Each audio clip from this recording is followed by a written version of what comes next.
જગતનો તાજ બન્યો લાચાર। એક બાજુ કુદરતનો માર અને બીજી બાજુ ચંદનના ચોરોનો માર। ખેડૂતોની દયનીય સ્થિતિ, ખેતી કરો તો પણ ઉપાધિ અને ના કરો તો પણ ઉપાધિ। ખેડા જિલ્લામાં આવેલ મૂળ આંબલી પંચાયતમાંથી જૂનો સર્વે નંબર 269 અને નવો સર્વે નંબર 178 છે, જેમ મંજૂરી મેળવી ચંદનની ખેતી કરી હતી। આ જમીનમાં 450 ચંદનના રોપા રોપવામાં આવ્યા હતા। જાણવા મળ્યા મુજબ ચંદનની ખેતીને 15 થી 17 વર્ષ જેટલો સમય લાગે છે, ત્યારે ચંદન તૈયાર થાય છે। ચંદનના છોડ જ્યારે મોટા થયા ત્યારે વેપારીઓ 2 થી 3 વખત જોવા આવ્યા હતા। ખેતરમાં લાખો રૂપિયાનું ચંદન તૈયાર તો થયું, પણ ચંદનના છોડ 8 જેટલા નંગ ચોરી કરીને થયા પલાયન। 17 વર્ષ છોડ મોટા કર્યા અને ખેડૂતના મોંમાં આવેલ કોળિયો ચંદન ચોર લઈ ગયો। ખેડૂતનો આક્ષેપ છે કે જોવા આવેલા વ્યક્તિઓ પર શંકા કુશંકા સેવાઈ રહી છે। આને લઈને ખેડૂત દ્વારા પોલીસ સ્ટેશન ખાતે તેમજ વન વિભાગના અધિકારીને રૂબરૂ અરજી કરીને જાણ કરવામાં આવી હતી। નડિયાદમાં પોલીસ અધિક્ષક કચેરી ખાતે પણ જાણ કરવામાં આવી હતી, પરંતુ આજે 16 દિવસ થઈ ગયા તેમ છતાં ફરિયાદ લખવામાં આવી નથી કે તપાસ કરવામાં આવી નથી।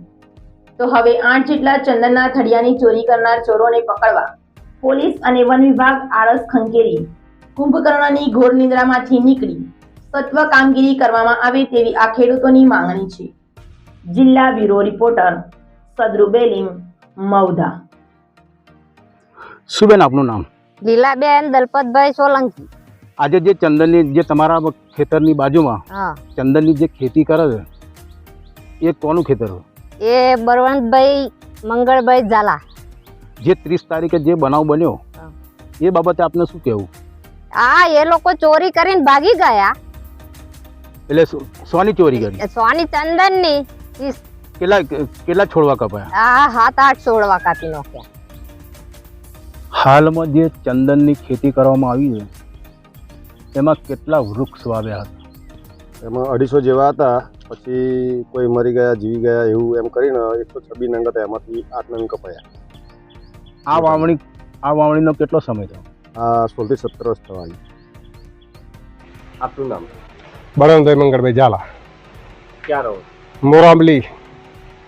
બળવંતભાઈ મંગળભાઈ ઝાલા, મોરાબલી રહું છું। અને આ અમારી જમીન શહેરી પંચાયતમાં લાગે। શહેરી પંચાયતમાં લાગે અને મેં ચંદનની ખેતી કરેલી 269 નંબરમાં, જૂનો નંબર, અને નવો અત્યારે 178। એને લઈને મંજૂરી મેળવી હતી તમે? પંચાયતમાં નોંધ કરાયેલી અમારી મોરાબલી પંચાયત। તો આ શેરીવાળા હતા, હું મહેસૂલ ભરવા કહ્યું કે હું જાતે રૂબરૂ આવે, પણ આવ્યા નહીં, 2 વર્ષ વાટ જોઈ, આવ્યા નહીં, એટલે મેં અમારી પંચાયતમાં નોંધાયેલી। કેટલા છોડ રોપવામાં આવ્યા? 450 છોડ રોપવામાં આવેલા।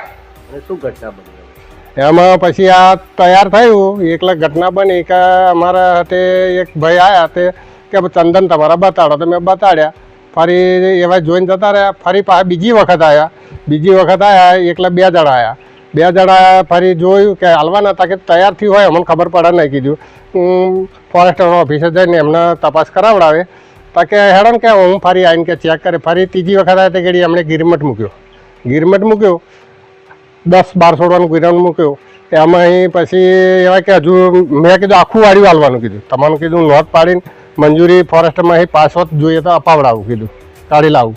ફરી એમાં એમ કે કીધું કે દિવાળીએ કિંમત કરીશું કે એમ કરીને જતા રહ્યા, અને ફરી આ મહિના પછી આ બનાવ બન્યો।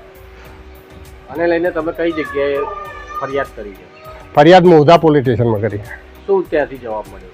તો અહીં અરજી લીધી અમારી ખાલી, અને કે તપાસ કરીશું, કે હજુ તપાસ કરીશું એવું કીધું। 2 વખત જેવું એ લોકો અહીંયા તપાસમાં આવ્યા હતા? પંચનામું કરવા આવ્યા, પંચનામું કર્યા પછી કે FR પાડીશું, પણ હજુ FR પાડ્યું નહીં।